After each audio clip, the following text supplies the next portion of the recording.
Te voy a hablar ahora de corsarios. Y bueno, claro, tú dices corsarios, la primera imagen, ¿verdad?, que nos viene a la cabeza es la de un pirata, un ladrón de los mares. Bueno, es una idea errónea, ¿eh?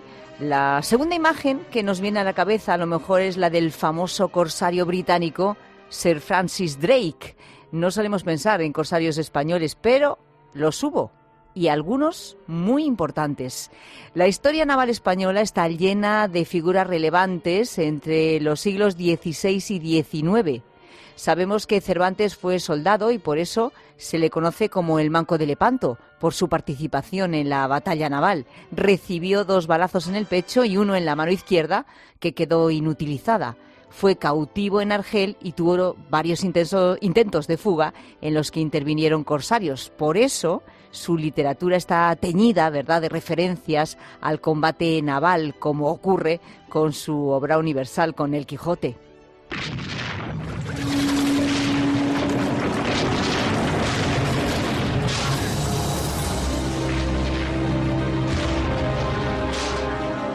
Y si este parece pequeño peligro, veamos si le iguala o hace ventajas el de embestirse 2 galeras por las proas en mitad del mar espacioso, las cuales, enclavijadas y trabadas, no le queda al soldado más espacio del que concede 2 pasos de tabla del espolón. Y viendo que al primer descuido de los pies iría a visitar los profundos senos de Neptuno, con intrépido corazón se expone a ser blanco de la alcabucería y procura pasar por tan estrecho paso al bajel contrario.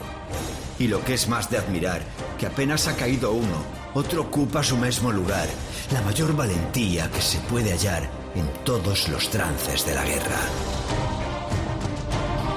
Y te estarás preguntando, ¿pero qué me estás queriendo decir? ¿Que Cervantes fue un corsario? No, no fue un corsario Cervantes, pero sí queda claro en sus novelas que conoció a muchos durante su vida. Como te decía, corsarios españoles que participaron en los intentos de huida de Argel.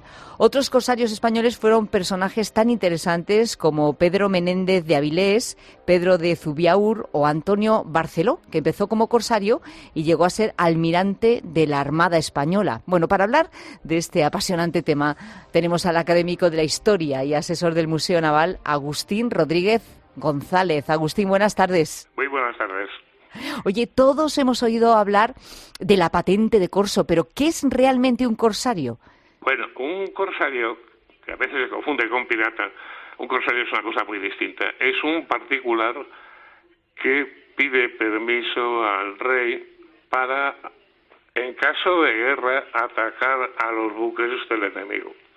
Para lo cual tenía que tener el permiso, depositar una fianza, cumplir todas las leyes de la guerra e incluso cuando hacía una presa de un barco enemigo tenía que llevarla ante un tribunal que tenía que declarar que la presa era legal y legítima. Así que un corsario era algo muy distinto de un pirata, aunque a veces se confunden los términos. Desde luego que sí. Podemos decir que era un pirata, pero con todas las de la ley, ¿no? Amparado por la ley.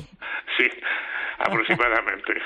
Oye, pero es cierto que pensamos en corsarios y supongo que es por un problema de la literatura y del cine, sobre todo, pensamos en piratas o corsarios, en este caso corsarios ingleses, ¿no? Pero no solemos pensar en los españoles. Tú acabas de editar este libro que se llama precisamente así, Corsarios Españoles, en el que sostienes que hubo en la historia española numerosos corsarios de gran éxito entre los siglos XVI y XIX. Por ejemplo, ¿quién fue Pedro Menéndez de Avilés? ¿Cuál es su historia? Pues un chavalín asturiano de buena familia, pero que salió aventurero. Se escapó de casa, se metió de grumete en un barco y terminó comprando con su parte de la herencia otro barco con el cual se dedicó a perseguir a los enemigos, que todos eran franceses, las guerras entre Francia y España del siglo XVI. Y lo hizo también que inmediatamente empezó a ascender y todos sabemos que al final llegó a ser un gran hombre que organizó las flotas de Indias, que fue el que conquistó Florida, el que fundó San Agustín de Florida, la primera ciudad en los hoy Estados Unidos. O sea, un hombre completísimo, pero que empezó como corsario porque era un método de ascenso social en la época, el distinguirse como los que se apuntaban a los tercios de Flandes una manera de distinguirse y de obtener reconocimiento del rey, títulos y cargos. Ujú. O sea, que empezó como corsario y acabó siendo realmente un hombre importante y muy reconocido, ¿no? Sí. Más nombres importantes que tú nos destacas en este libro y que yo creo que son desconocidos absolutamente para el gran público, para la mayoría. Destacas especialmente algunos corsarios vascos, como por ejemplo Pedro de Zubiaur. ¿Qué podemos destacar de su figura? ¿Quién fue? Bueno, es que desde la Edad Media, desde la Guerra de los 100 años, curiosamente había habido problemas entre todo lo que es el Cantábrico por la pesca, incluso de la ballena, entre españoles, franceses e ingleses. Y curiosamente, bueno, y al mismo tiempo había un activo comercio con el norte de Europa, que recordemos que San Nicolás llega a Holanda desde un lejano país llamado España con productos exóticos, son los Reyes Magos holandeses. Y en este caso, pues un señor que era naviero y comerciante, terminó metiéndose a diplomático, labores medio de espionaje, y al final en la guerra ya contra Inglaterra, contra Isabel Tudor, y terminó mandando buques corsarios con gran éxito. Era un trabajo muy tradicional en el Cantábrico el poderse dedicar. Entre otras cosas porque los trabajos tradicionales estaban impedidos por la guerra, entonces de alguna manera había que ganarse la vida.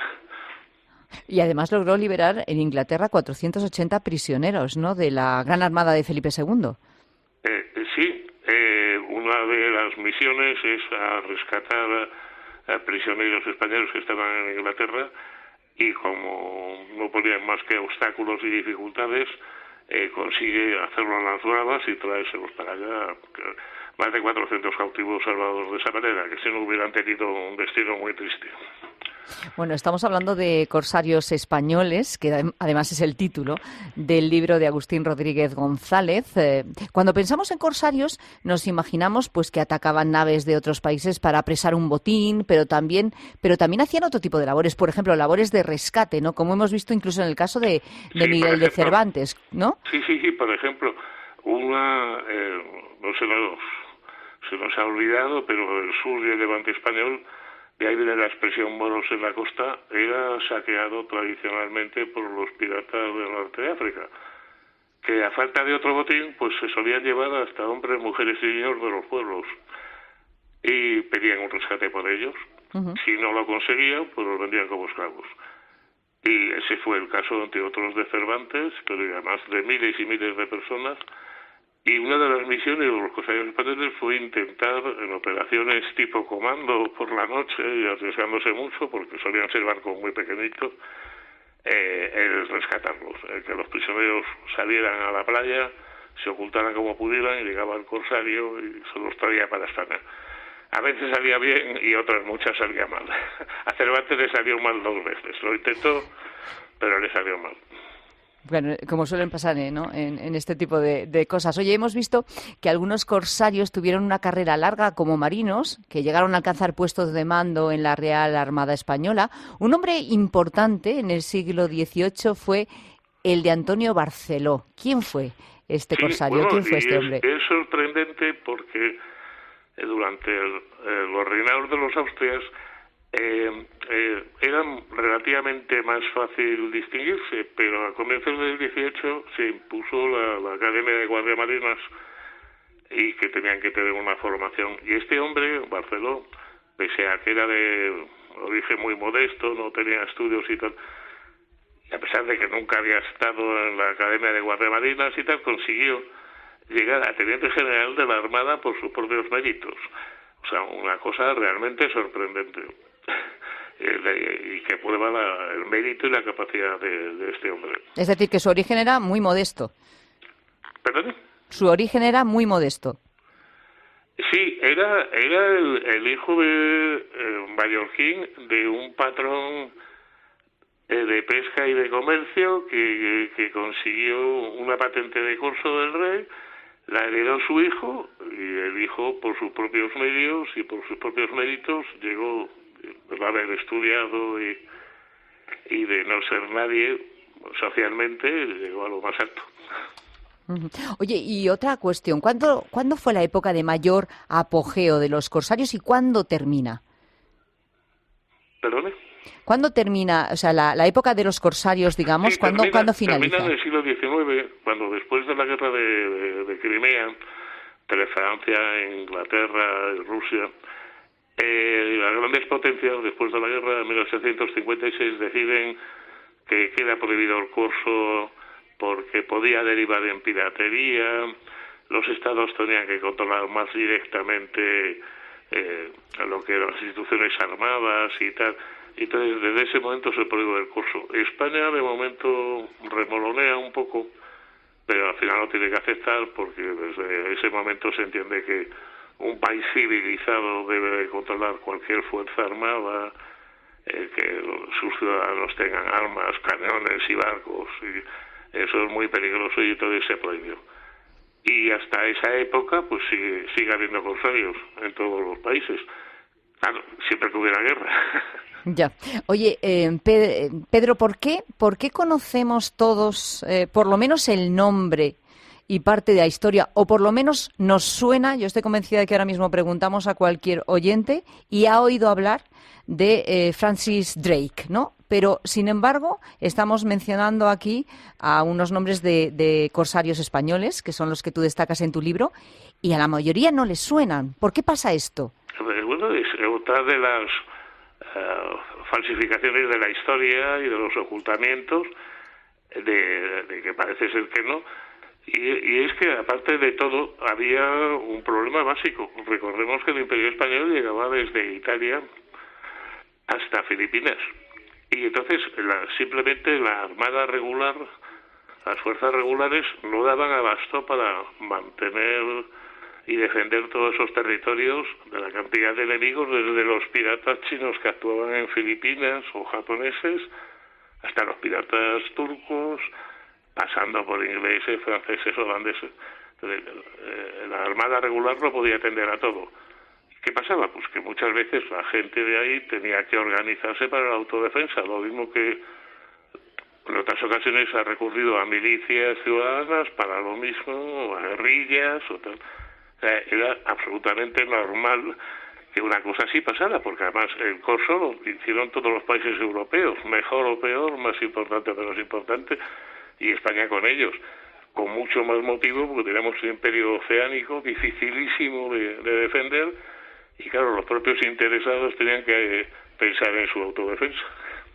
Bueno, pues vamos a saber mucho más de lo que eran realmente los corsarios, cuál es su actividad, pero sobre todo de estos corsarios españoles, como decimos, yo creo que todavía muy desconocidos para el gran público y que desde luego podemos conocer mucho más en este libro, Corsarios Españoles, de Pedro Menéndez de Avilés. Pedro, gracias por atendernos. Buenas tardes. Gracias a ustedes. Hasta luego, buenas tardes.